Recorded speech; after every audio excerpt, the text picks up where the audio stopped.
오늘 우리에게 주시는 하나님의 말씀은 마태복음 13장 44절에서 46절까지의 말씀입니다. 천국은 마치 밭에 감추인 보화와 같으니 사람이 이를 발견한 후 숨겨두고 기뻐하며 돌아가서 자기의 소유를 다 팔아 그 밭을 사느니라. 또 천국은 마치 좋은 진주를 구하는 장사와 같으니 극히 값진 진주 하나를 발견하매 가서 자기의 소유를 다 팔아 그 진주를 사느니라. 이는 우리에게 주시는 하나님의 말씀입니다. 아멘.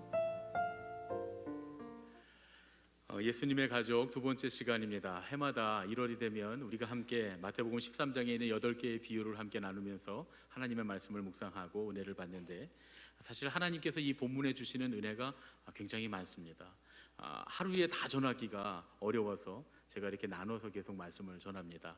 매해 똑같은 본문인 것 같지만 이 말씀은 조금씩 달라지고 조금씩 점차 우리 성장하는 말씀으로 그렇게 전하게 됩니다.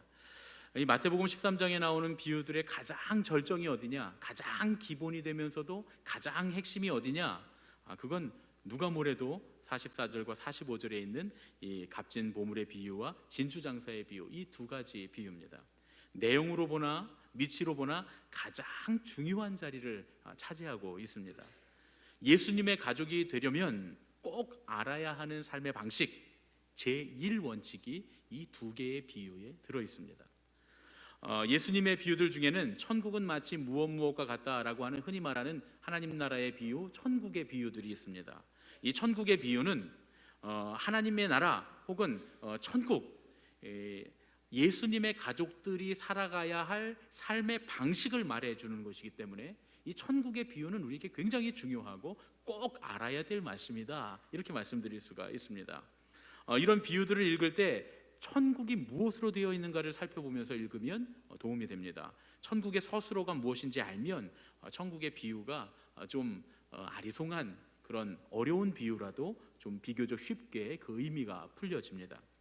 마태복음 13장 44절 말씀, 천국은 마치 밭에 감추인 보화와 같으니 사람이 이를 발견한 후 숨겨두고 기뻐하며 돌아가서 자기의 소유를 다 팔아 그 밭을 사느니라. 이 값진 보물의 비유 혹은 숨겨진 보물의 비유인데, 이 비유에서 천국은 비유의 제목과 마찬가지로 밭에서 우연히 발견한 값진 보물입니다. 어떤 사람이 남의 밭에 일을 하러 갔다가 우연히 값진 보물을 발견했습니다. 엄청난 횡재를 했다는 거죠. 아주 우연히 말이죠. 이 사람은 자기 밭이 아닌 남의 밭에 일을 간 겁니다. 자기 밭이 아니라고 하니까 두 가지 이유 때문에 갔을 거예요. 한 가지는 남의 밭에 일을 하러 품삯을 받으러 간 품삯 일꾼이거나, 혹은 남의 밭을 빌려서 1년 내내 경작을 하는 소장농이거나, 아마 둘 중에 하나일 겁니다. 근데 제가 생각할 때는 두 번째일 것 같아요. 다른 사람들이 없었으니까, 혼자 가서 일을 했으니까 아마 소작을 하는 사람이었을 것이다, 이렇게 생각해 볼 수가 있습니다. 그러니까 자기 밭이 아닌 남의 밭에 가서 굉장한 횡재를 했다, 그런 얘기입니다. 어떤 분들은 이 비유를 해석하면서 천국을 얻기 위해서 자기의 모든 것을 다 희생해야 한다, 목숨까지도 걸어야 한다, 전 재산을 다 바쳐야 된다, 이렇게 힘주어서 강조를 하기도 합니다. 그래서 이 밭을 사기 위해서 집 팔고 땅 팔고 냉장고 팔아서 기어이 그 밭을 사고 말 거야, 뭐 이렇게 노래를 부르면서 율동을 하기도 합니다. 그런데 사실은 그런 뜻은 아닙니다. 왜냐하면 우리가 그렇게 희생을 하고 헌신해야 된다라고 말하면 이 두 개의 가치가 비슷할 때입니다. 우리는 흔히 조금 더 이익을 얻기 위해서 우리가 갖고 있던 것들을 내려놓기도 하는 경우가 있습니다. 몇십만 원의 월급을 더 받기 위해서 회사를 옮기는 경우도 물론 있죠. 그런데 둘의 가치가 비슷하면 우리는 고민합니다. 더더군다나 이 둘의 가치가 대등하면 더 크게 고민을 하게 되죠. 이것을 내려놓고 저것을 얻을 건가, 아니면 그냥 이것을 쥐고 있을 건가, 우리는 고민을 합니다.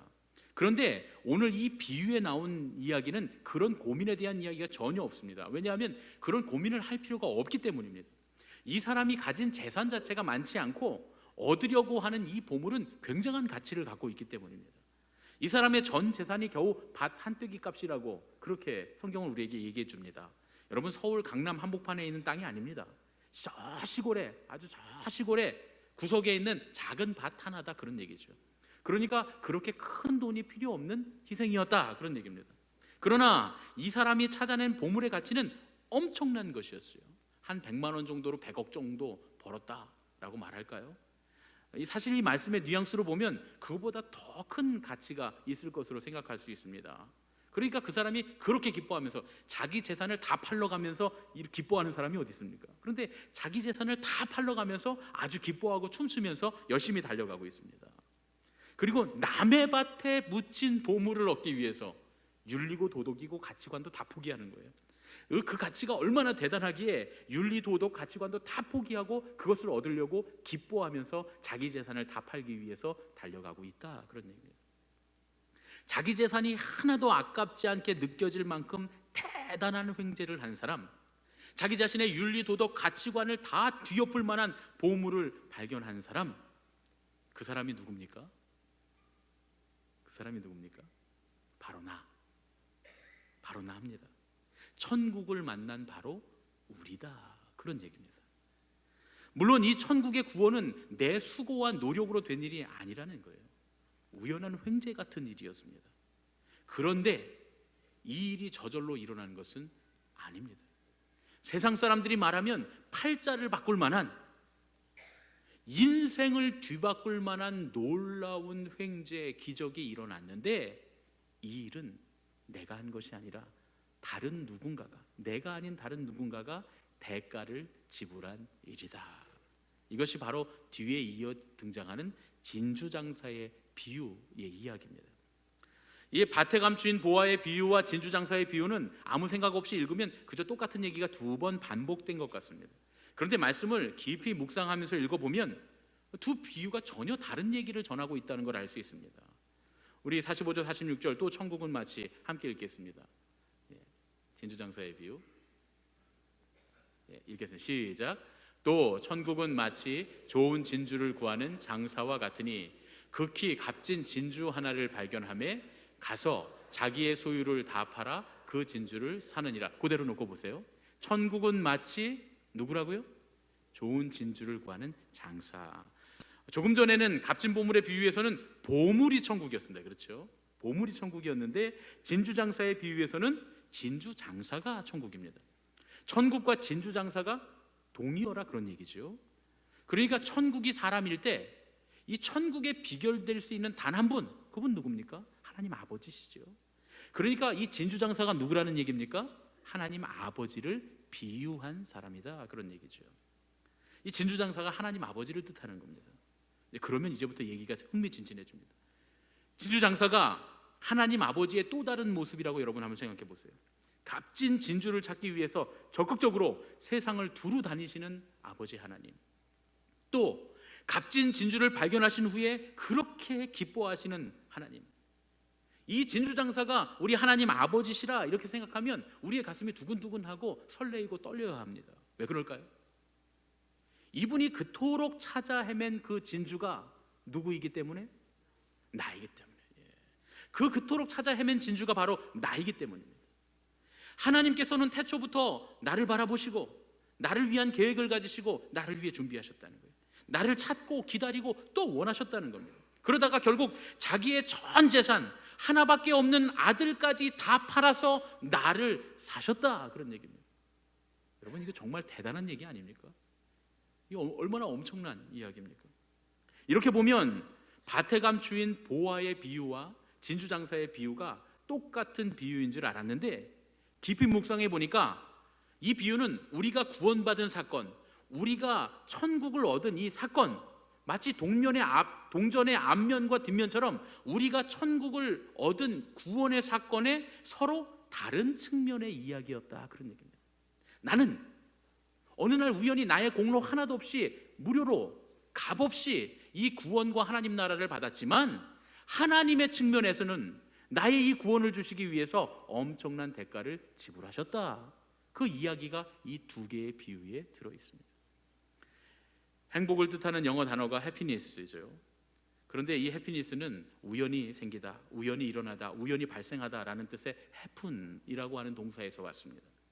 이 말은 행복이라는 것이 우연히 일이 잘 되고 우연히 출세하고 우연히 돈도 벌고 우연히 성공한다, 그런 뜻입니다. 그래서 행복은 행운이라고도 말할 수 있는 겁니다. 그런데 성경에 나오는, 특별히 예수님께서 산상수훈에서 말씀하신 복, 이 복은 해피니스가 아니에요. 이거는 블레싱이라고 합니다. 이 블레싱이라고 하는 단어는 축복이라고 말하는데, 피를 흘리다라고 하는 bleed라고 하는 동사에서 나온 말입니다. 우리 교회에서 말하는 축복, 우리 신앙인들이 말하는 축복은 우연히 주어지는 게 아니라 그런 얘기예요. 피를 흘리는 대가를 치를 때 주어지는 것이 축복이다, 그런 얘기입니다. 그런데 이 축복은 우리가 피를 흘려서 얻은 것이 아니라, 나 자신이 얻은 것이 아니라 하나님께서 그 대가를 치르시고 주신 것이다, 그런 얘기죠. 우리는 늘 우리가 뭘 해서 복을 얻는다고 생각합니다. 덕을 쌓고 공을 세우고, 심지어 교회 안에서는 어떤 분들은 기도하는 것, 전도하는 것까지 내가 더 많이 하려고, 누가 더 많이 하나 경쟁합니다. 그러면 하나님께서 더 복을 많이 주신다고 생각하는 거예요. 그런데 하나님께서 우리에게 주시는 천국, 하나님께서 우리에게 주시는 복, 구원에는 우리의 공로는 하나도 없습니다. 있어도 없는 것과 마찬가지로 아주 미미한 겁니다. 우리가 얻은 하나님 나라에는 주님의 사랑만 가득합니다. 그렇기 때문에 예수님의 가족이라면 누구나 나의 이 모든 삶이, 천국의 삶이, 나의 구원이 주님의 은혜로부터 시작되었다라고 하는 사실을 인정해야 됩니다. 예수님의 가족이 꼭 알아야 하는 한 가지, 그것은 나의 나된 것은 오직 주님의 은혜라라는 것입니다. 누구의 고백입니까? 사도 바울의 고백입니다. 사도 바울이 나의 나된 것은 오직 주님의 은혜라, 이렇게 고백했습니다. 그 은혜를 잊지 않고 하나님이 먼저 사랑하셨으니 나도 사랑으로 시작할 수 있는 것, 하나님이 우리가 아직 죄인 되었을 때에 먼저 사랑하셔서 우리에게 구원과 천국을 주셨으니 우리도 먼저 사랑할 수 있는 것, 그것이야말로 예수님의 가족들이 꼭 가져야 할 가장 중요한 필수 조건, 첫 번째 조건이다, 그런 얘기입니다. 여기에서부터 모든 천국과 모든 신앙이 시작되고 이것이 신앙의 기본이 되어야 한다, 그런 말씀입니다. 여러분, 우리를 향하신 하나님의 뜻이 뭡니까? 이렇게 물으면 어렵죠, 대답하기가. 그런데 제가 대답을 알려드리면 여러분들이 그러실 거예요. 우리를 향하신 하나님의 뜻, 데살로니가전서 5장 16절부터 18절 함께 읽겠습니다. 시작. 항상 기뻐하라, 쉬지 말고 기도하라, 범사에 감사하라. 이것이 그리스도 예수 안에서 너희를 향하신 하나님의 뜻이니라. 할렐루야.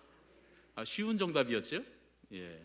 물을 때는 어려웠는데, 이게 사도 바울이 데살로니가 교회를 향해서 가르쳐 주신 하나님의 뜻입니다. 하나님께서는 우리가 그렇게 살기를 원하신다는 거예요. 그런데 여러분, 이 하나님의 뜻은 사실은 가장 중요한 한 가지를 빼먹은 겁니다. 여러분들 놀라실 텐데요. 예. 우리가 흔히 하나님의 뜻은 우리가 신앙적으로 하나님으로 인해서 기뻐하고 쉬지 않고 기도하고 늘 감사하면 하나님의 뜻대로 사는 줄로 우리는 알고 있습니다. 그런데 이 세 가지는 나 혼자 신앙에서도 얼마든지 할 수 있는 일입니다. 누군가의 관계를 맺지 않아도 나 혼자 항상 기뻐하고, 나 혼자 쉬지 말고 기도하고, 나 혼자 범사에 감사할 수 있다, 그런 얘기죠. 흔히 말하면 내가 나의 신앙만, 교회 생활만 열심히 하면 할 수 있는 일들입니다. 그렇죠?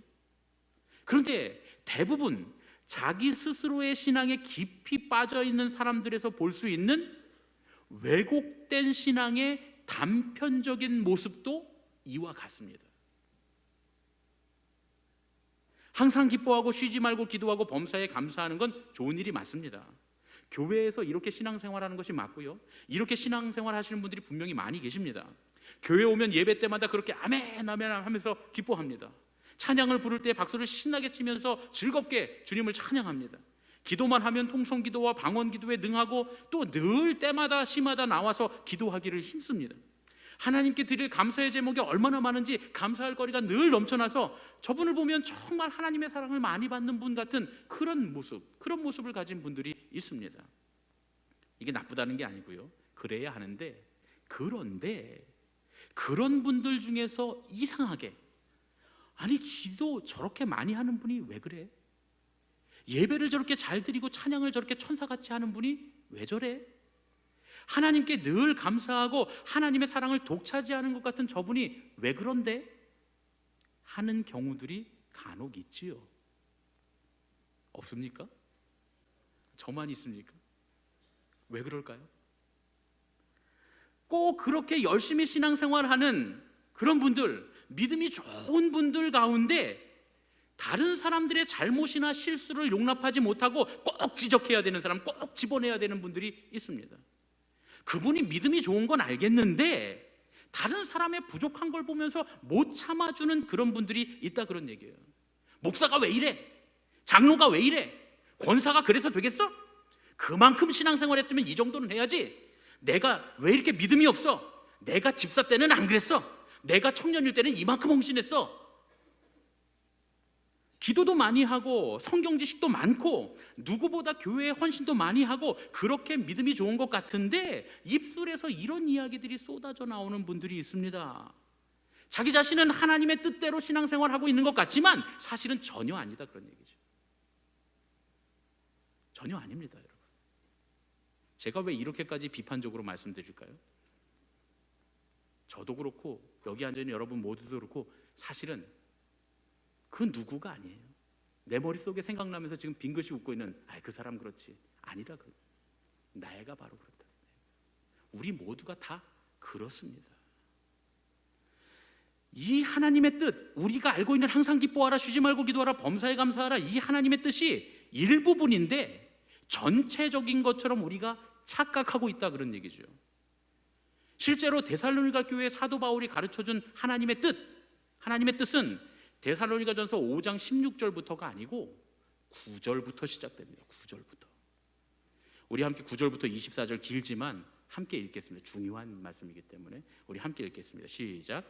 하나님이 우리를 세우심은 우리를 노하심에 이르게 하심이 아니요 오직 우리 주 예수 그리스도로 말미암아 구원을 받게 하심이라. 예수께서 우리를 위하여 죽으사 우리로 하여금 깨어있든지 자든지 자기와 함께 살게 하려 하셨느니라. 그러므로 피차 권면하고 서로 덕을 세우기를 너희가 하는 것 같이 하라. 형제들아, 우리가 너희에게 구하노니 너희 가운데서 수고하고 주 안에서 너희를 다스리며 권하는 자들을 너희가 알고 그들의 역사로 말미암아 사랑 안에서 가장 귀히 여기며 너희끼리 화목하라. 또 형제들아, 너희를 권면하노니 게으른 자들을 권계하며 마음이 약한 자들을 격려하고 힘이 없는 자들을 붙들어주며 모든 사람에게 오래 참으라. 삼가 누가 누구에게든지 악으로 악을 갚지 말게 하고 서로 대하든지 모든 사람을 대하든지 항상 선을 따르라. 항상 기뻐하라. 쉬지 말고 기도하라. 범사에 감사하라. 이것이 그리스도 예수 안에서 너희를 향하신 하나님의 뜻이니라. 성령을 소멸하지 말며 예언을 멸시하지 말려 범사에 헤아려 좋은 것을 취하고 악은 어떤 모양이라도 버리라.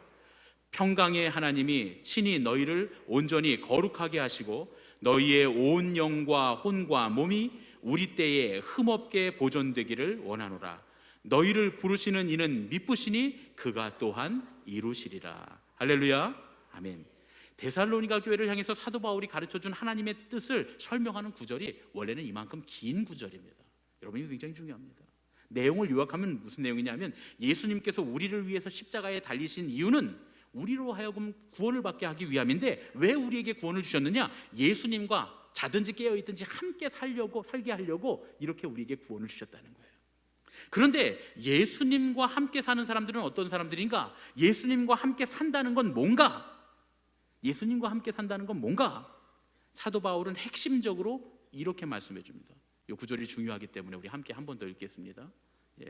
15절 하반절부터 항상 선을 따르라. 읽겠습니다. 시작. 항상 선을 따르라. 항상 기뻐하라. 쉬지 말고 기도하라. 범사에 감사하라. 이것이 그리스도 예수 안에서 너희를 향하신 하나님의 뜻이니라. 성령을 소멸하지 말며 예언을 멸시하지 말며 범사에 헤아려 좋은 것을 취하고 악은 어떤 모양이라도 버리라. 여러분, 이거 그대로 두세요. 잘 보세요, 여러분. 그동안 우리가 하나 빼먹은 거 있죠? 못 빼먹었습니까? 항상 선을 따르라가 빠져있죠. 목사님, 어떻게 그게 꼭 들어가야 되는 겁니까? 제가 잘 설명드릴게요. 잘 보세요. 18절에 있는 이것이 그리스도 예수 안에서 너희를 향하신 하나님의 뜻이니라, 요 구절을 여러분 딱 지우고 생각해 보세요. 범사에 감사하라 18절, 범사에 감사하라 19절, 성령을 소멸하지 말며. 여러분, 우리가 감사를 잃어버리면 성령이 소멸됩니다. 늘 감사하는 마음에 성령께서 강하게 역사하시는 거예요. 성령께서 살아 숨쉬는 사람은 하나님 앞에 늘 감사하게 됐습니다. 왜냐하면 성령이 나와 함께 하시니까 늘 감사한 일만 있게 돼 있죠. 그러니까 범사에 감사하면 성령이 우리 안에서 벌쩍벌쩍 뛰어다니시는 거예요. 쉬지 말고 기도하라. 쉬지 말고 기도하면 20절, 예언을 멸시하지 않게 됩니다.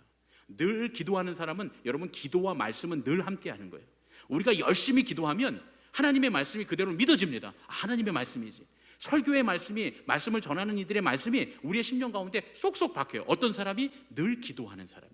그러니까 쉬지 않고 기도하면 하나님의 말씀이 늘 인정되는 삶을 삽니다. 항상 기뻐하라. 항상 기뻐하면 어떻게 됩니까? 범사에 헤아려 좋은 것을 취할 수 있게 돼요. 반대로 말씀드릴까요? 모든 일에 좋은 것만 취하는 사람은 항상 기뻐요.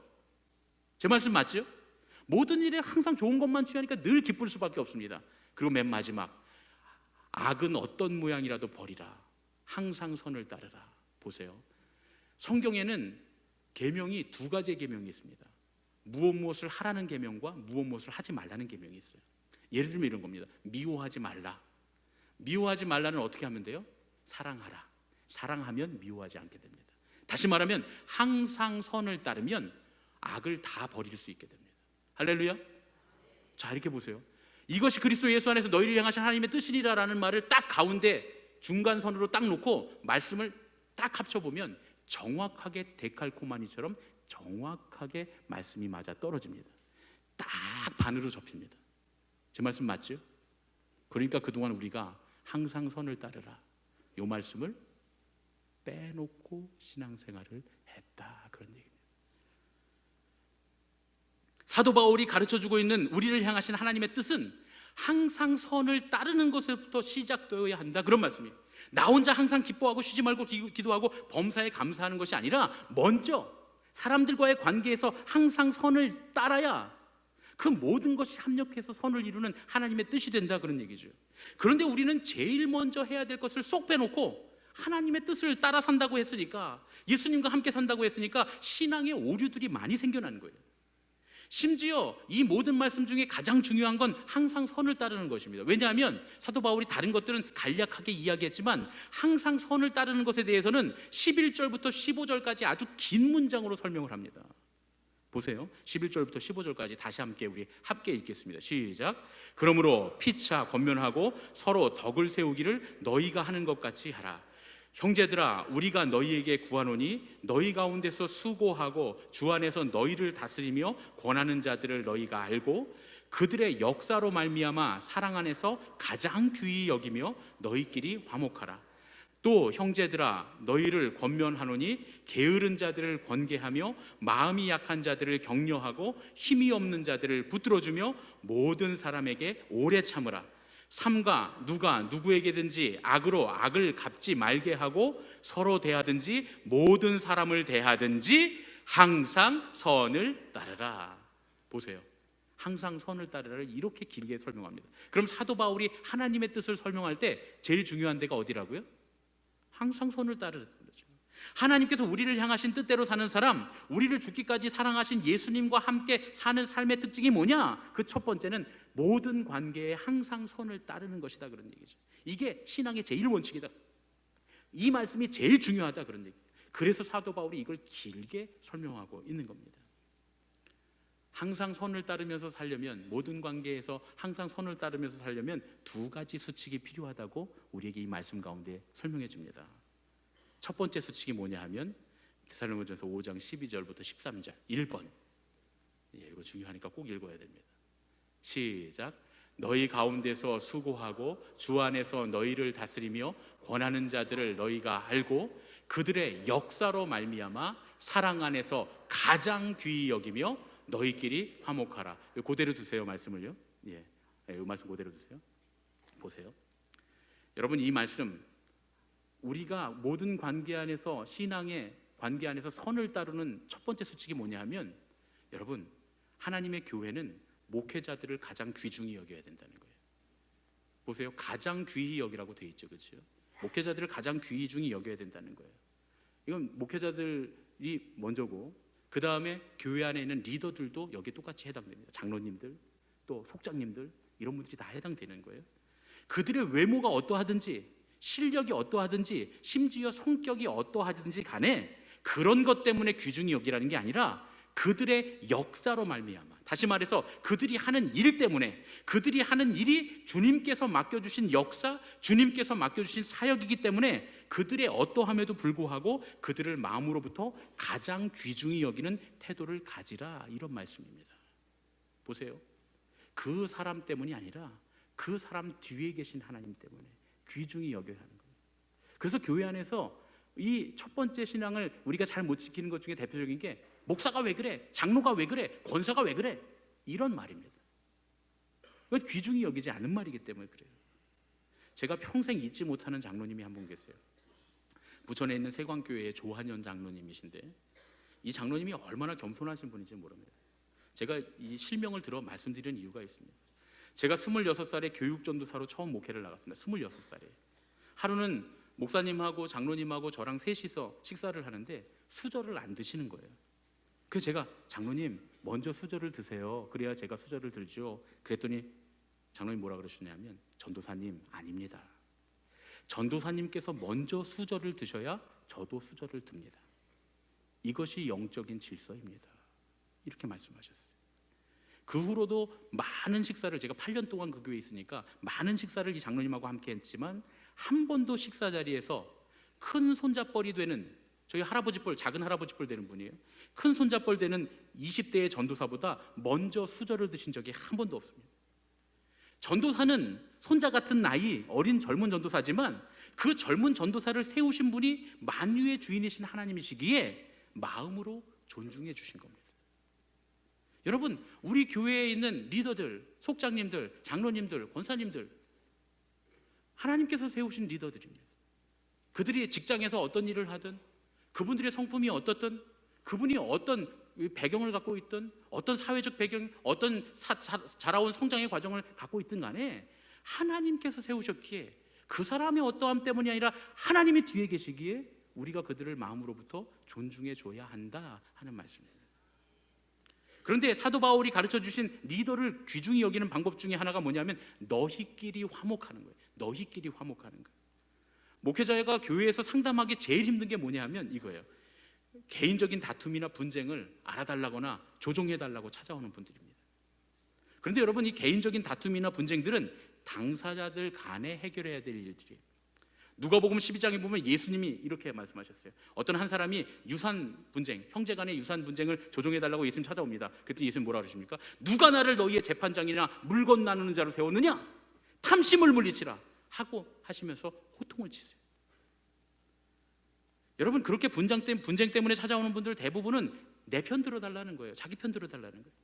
그런데 그렇게 자기 편을 들어달라고 하는 태도는 리더를 귀중히 여기는 태도가 아니라는 거예요. 왜냐하면 목회자든 교회의 리더든 이분들은 하나님의 말씀을 선포하고 성도들의 신앙을 돌보는 목양을 위해서, 다시 말해서 모든 교인들과 교회 공동체를 위해서 하나님께서 세우신 사람이지, 결코 누구 한 사람이나 어떤 한 부서의 이익을 위해서 세운 리더가 아니기 때문에 그렇습니다.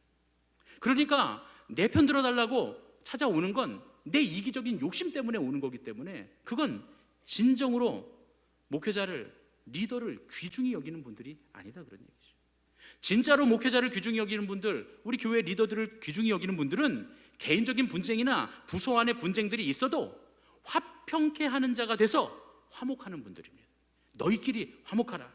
그 분쟁에 목회자나 리더들이 휘말려들게 하는 분들은 목회자를 귀중히 여기거나 리더를 귀중히 여기지 않는 분이다, 그런 얘기. 사도 바울이 우리에게 하실 말씀입니다. 이게 첫 번째 사랑의 원칙입니다. 사랑의 원칙, 먼저 사랑하라. 그럼 두 번째 사랑의 질서는 뭐냐? 2번 데살로니가전서 5장 14절 함께 읽겠습니다. 시작. 게으른 자들을 권계하며 마음이 약한 자들을 격려하고 힘이 없는 자들을 붙들어주며 모든 사람에게 오래 참으라. 이것도 그대로 두세요. 무슨 말입니까? 항상 기뻐하고 쉬지 말고 기도하고 범사에 감사하는 사람들, 예배 때마다 아멘 아멘 하면서 기뻐하고 예배를 누리고 찬양을 부를 때는 박수를 치면서 신나고 즐겁게 주님을 찬양하고 늘 기도하기를 힘쓰면서도 기도만 하면 통성기도에 방언기도에 능하고 하나님께 드릴 감사의 제목이 늘 넘쳐나서 늘 감사하고 헌금도 많이 하고 하나님의 사랑을 많이 받은 그런 사람들, 교회의 리더가 된 사람들, 먼저 믿음의 수준에 이른 사람들, 우리들이 해야 될 일이 뭐냐? 그동안 신앙생활 했으면 이 정도 해야지 왜 이렇게 믿음이 없어? 내가 집사 때는 안 그랬어. 내가 청년 때는 이렇게 헌신했어. 이렇게까지 했어. 라고 호통치는 것이 아니다, 그런 말씀입니다. 그렇게 하면 안 된다는 거예요. 어떻게 하라고 합니까? 게으른 자들을 권계하며, 게으른 자들이란 말은 아타톡스라고 하는 히라보 단어를 쓰는데 원래 뜻은 제멋대로 하는 사람들이라는 뜻입니다. 제멋대로 하는 사람들. 아직 신앙이 익숙하지 못해서, 신앙에 미숙해서 신앙의 방법들이나 예배하는 방법이나 기도하는 방법이나 교회 안에서 지켜야 될 신앙적인 예의들을 잘 모르는 사람들, 그런 사람들은 권계하면은 누데테오라고 하는 말인데, 이 말은 마음에 둔다는 얘기입니다. 마음에 품으란 얘기입니다. 또 한 가지 뜻은 온화하게 가르쳐준다, 이런 뜻입니다.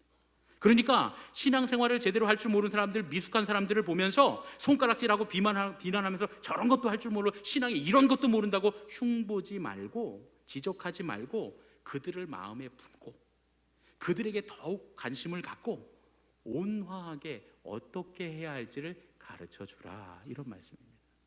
두 번째, 마음이 약한 자들을 격려하고, 마음이 약한 자들은 히라보로 올리곱시코스라고 하는 말입니다. 이 올리곱시코스라고 하는 말은 소심한, 겁이 많은, 정신이 박약한, 이런 뜻입니다. 우리가 믿음이 연약한 사람들을 보면서 저 믿음이 박약해, 믿음이 부족해, 정신 상태가 제대로 돼 있지 않아, 이렇게 생각할 수도 있다, 그런 얘기죠. 그러니까 이런 분들을 어떻게 대하라고 말합니까? 격려하고, 이 격려하다는 말은 파라미데오마이라고 하는 말인데, 이 파라미데오마이는 가까이에 가서 관계를 맺어준다는 뜻입니다. 또 위로한다, 격려한다, 이런 뜻이 있습니다. 그러니까 마음이 약한 자들을 격려하고 라는 말은 아직 믿음의 결단을 내리지 못하는 사람들, 우리 아이가 아직 어려서 내가 신앙생활 못하고 봉사 제대로 못해요. 그럼 어떻게 하라는 거예요? 가까이 다가가서 도와주고 격려하고 위로하고, 내가 애기 3시간 봐줄 테니까 한잠 푹 자고, 그리고 성경 읽어. 내가 지금 애기 봐줄 테니까 가서 예배 드려. 내가 애기 봐줄 테니까 가서 봉사해. 이렇게 하라는 거예요. 아직 믿음의 결단을 하지 못하고 있는 사람들에게 왜 그렇게 믿음이 없냐고 그렇게 책망하지 말고, 오히려 위로하고 격려하고 가까이 다가가서 그들이 스스로 믿음의 결단을 할 수 있도록 도와주라, 이런 말씀입니다. 세 번째, 힘이 없는 자들을 붙들어주며, 힘이 없는 자들이라고 하는 말은 아스데네스라고 하는 말인데, 이 말은 병이 든 상태를 말합니다. 감기나 몸살 혹은 질병이 걸려서 혹은 어디가 부러져서 사고를 당해서 나약한 상태를 말합니다. 이 나약한 상태에 있는 사람들을 붙들어주며, 안테코마이라고 하는 말인데, 이거는 꽉 붙잡다, 그리고 돌보다, 이런 뜻입니다. 힘이 없는 자들을 붙들어주며 라고 하는 말씀은 몸에 병이 들었거나 마음의 상처를 입어서 더 이상 믿음으로 살 힘이 없는 나약한 신앙을 가진 사람들을 그냥 놓아버리지 말고 꽉 붙잡아 주라는 거예요. 그리고 가서 돌보아 주라는 거예요. 스스로 일어서서 신앙생활을 할 수 있도록 그렇게 하라는 겁니다. 제가 처음에 우리 교회에 부임했을 때 제가 제일 먼저 찾아간 데가 영화부입니다. 영화부. 왜냐하면 거기 청장년 부부들이 있기 때문이죠. 제가 교회 학교를 순서대로, 제가 아직 그때는 주일 설교를 하지 않고 원로 목사님이 주일 설교를 하실 때니까 제가 교회 학교를 순서대로 또 우리 교회 부서들을 다 돌아보기로 결심을 하고 제일 먼저 찾아간 데가 영화부부터 시작하니까, 교회가 영화부부터 찾아갔더니 거기에 젊은 부부들이 가득 들어 있는 거예요. 그래서 제가 우리 청장년 부부들을 만났는데, 우리 청장년 부부들이 저한테 요구한 게 있어요. 우리 청장년 부부들은, 이 젊은 부부들은 우리 교회에서 자란 분들도 있고 타 교회에서 오신 분들도 많습니다. 그런데 이런 얘기를 저한테 했어요. 저희는 그동안 교회에서 믿음의 성장 없이 너무 봉사만 많이 해서 지쳤습니다. 우리도 이제 교회에서 서비스를 받고 싶습니다. 정확한 단어예요. 저한테 우리도 이제 교회에서 서비스를 받고 싶다고 했어요. 제가 서비스를 받고 싶다는 말을 들었을 때 굉장히 충격을 받았습니다. 그런데 제가 다시 한번 생각했어요. 조금 더 깊이 생각해 봤습니다. 그 당시에 우리 젊은 부부들이 아이들이 아직 어리니까, 나이는 젊은 부부들이 나이가 30대 후반, 40대 초반 이렇게 돼 있어도 아이들이 아직 갓난아이고 이러니까, 이 영아부의 아이들이니까 교회에서 일을 할 수 있는 여건이 안 됐습니다. 물론 아이가 어려도 봉사할 수 있는 분들이 있어요. 그렇게 하신 분들이 많고, 우리 이전 세대 신앙인들은 아이들이 어려도 그냥 교회 대충 선생님들한테 맡겨놓고 열심히 봉사했어요. 그런데 지금 우리 젊은 부부들은 그럴 수 있는 정도의 믿음이 안 되고 연약한 믿음을 갖고 있었습니다. 또 어떻게 신앙생활을 해야 되는지 아무도 가르쳐 주지는 않는 거예요. 다그치기만 하고 말이죠. 또 일부는 교회에서 일만 하다가 너무 힘들어서 신앙의 감기에 걸린 분들도 있었습니다. 그래서 제가 바울의 조언을 따르기로 했어요. 권계하고 격려하고 붙들어 주기로 제가 마음먹었습니다. 영아부에 부목사님을 보내드렸어요. 여러분, 대한민국에 영아부에 부목사님이 가는 경우 없습니다. 한국감리교회에서 아마 최초로 있었던 일일 거예요. 우리 교회 부목사님이 뭐 수십 명 되는 것도 아니고, 그 부목사님을 제가 영아부에 보내서 영아부를 담당해달라고. 무슨 말인지 설교를 해도 못 알아듣는 애기들이에요, 영아부 아이들은요. 근데 부목사님 보냈습니다. 누구 때문에 보냈습니까? 청장년들 때문에, 그 부모들 때문에 보냈습니다. 젊은 부부들을 위해서 일부러 큐티 세미나를 열고, 아이들 돌봐줄 분들을 찾아서 아이들을 돌봐주게 하고 1:1 양육의 기회를 주고 함께 모일 수 있도록 그렇게 도와드렸습니다. 사도 바울은 우리에게 이렇게 연약한 이들에 대해서 한두 번만 참아주지 말고 얼만큼 참아주라고요? 성경에 앞에 있지 않습니까? 얼만큼 참아주라고요? 오래 참으라. 오래 참아주라고 말씀합니다. 여러분, 우리는 한두 번은 잘 참아줘요. 그런데 오래 참는 일은 잘 못합니다. 왜 그렇습니까? 우리가 그렇게 오래 참아주지 못하는 이유는 하나님을 신뢰하지 못하기 때문이에요. 하나님께서 저들 안에 역사하실 것을 신뢰하지 못하기 때문에, 저들이 비록 아직은 연약하고 부족하고 모자라고 그렇지만 하나님께서 역사하심으로 스스로 일어날 것이다 라고 하는 것, 하나님께서 저들을 변화시킬 것이다 라고 하는 그 믿음이 없기 때문에 우리는 오래 못 참습니다. 그래서 우리는 잘 참지 못하는 거예요.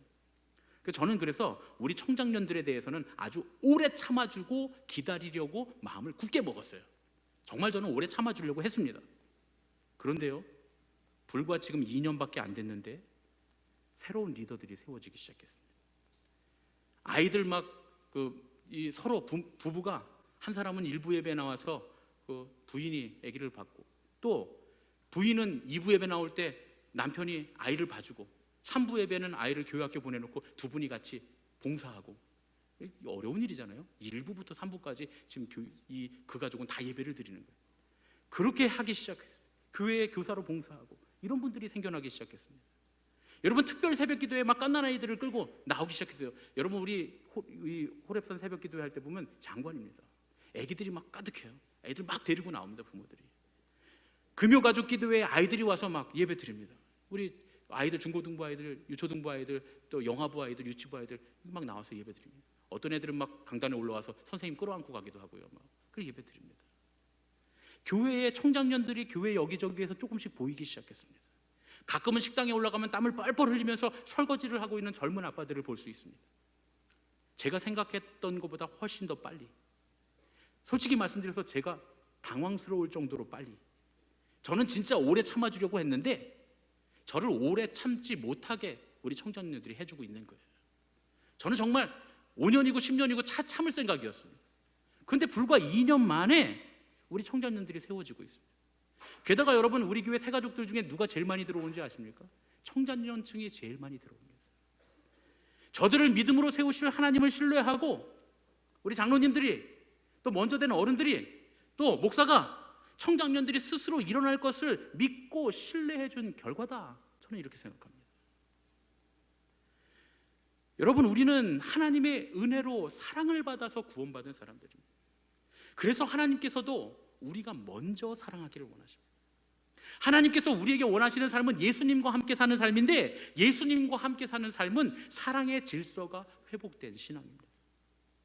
우리 교회가 교회다운 교회, 건강한 교회, 좋은 교회가 되려면 이 사랑의 질서부터 먼저 회복되어야 하는 것입니다. 그런데 여러분, 이 말씀을 들을 때 생각나는 사람이 있잖아요. 그러면 안 돼요. 아, 그 권사님 생각나네. 아유, 그 집사님 생각나네. 그 장로님 생각나네. 이렇게 말씀하시면 안 됩니다. 왜냐하면 사랑은 어떻게 하는 거기 때문에요? 내가 먼저 하는 거니. 내가 바뀌어야 됩니다. 가만히 살펴보면 우리도 하나님의 사람들을 마음으로부터 존중해 주지 못하는 마음들이 우리 안에 있어요. 천천히 믿음을 따라오는 아직 연약하고 부족한 이들을 참아주지 못하는 마음이 우리에게 있습니다. 우리 모두에게 있습니다. 내가 먼저 사랑하는 겁니다. 한국교회가 그동안 예배 잘 드리고 기도도 많이 하고 주님께 많이 헌신한 교회인 건 분명해요. 그런데 가장 중요한 걸 잃어버렸습니다. 잃지 말아야 할 가장 귀중한 한 가지, 모든 관계에 있어 선을 따르는 첫 번째 원칙을 우리가 버렸어요. 그래서 한국교회가 지금 어려움 당하고 있는 겁니다. 우리 하늘빛 교회는 하나님께서 주신 사랑을 본받아서 하나님의 사람들을 귀중하게 여기고 믿음이 연약한 자들을 먼저 사랑하는 모습으로 교회다운 교회, 건강한 교회, 좋은 교회가 될 줄로 믿습니다. 우리 옆에 계신 분들과 이렇게 인사하겠습니다. 먼저 사랑합시다. 여러분, 틀렸어요. 그래서 제가 이 인사를 만들어 놓고 인사를 해보니까 틀린 거예요. 먼저 사랑합시다 하고 말하면 먼저 내가 못 사랑한 거예요. 그렇잖아요. 상대방한테 먼저 사랑하자는 거니까 어떻게 해야 됩니까? 내가 먼저 사랑합니다. 이게 맞습니다. 예, 우리 악수를 하시면서 인사하겠습니다. 내가 먼저 사랑합니다. 내가 당신을 먼저 사랑합니다. 할렐루야. 여러분, 맞습니다. 저도 이 설교를 준비하면서 결단했습니다. 우리 새가족 교제에 보면 이 말씀이 그대로 들어있습니다. 이 데살로니가전서의 말씀도 제가 그대로 넣어놨습니다.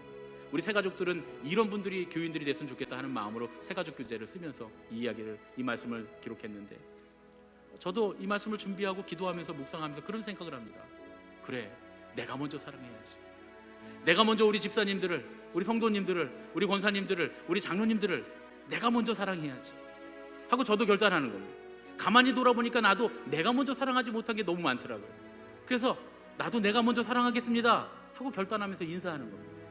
우리 하늘빛교회 모두가 내가 먼저 사랑하겠습니다. 내가 먼저 귀중히 여기겠습니다. 이런 마음을 가지면 좋은 교회가 될 줄로 믿습니다. 우리 이런 교회 되게 하소서 찬양하면서 우리 기도하고 봉헌하겠습니다.